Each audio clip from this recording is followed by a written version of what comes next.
Hi guys, welcome to the channel. In today's video, I'm going to show you how to check location history on Google Maps. So let's get right into it.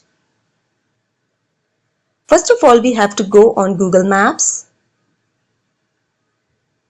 Then we have to hit on this profile icon, which is top right corner on the screen. In this pop-up, you will see your timeline. Just simply you have to hit on timeline.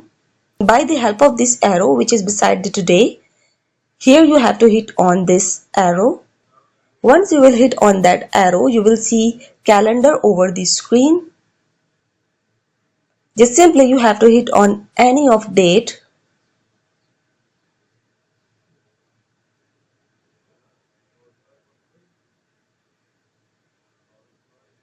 Then your location history will be open over here.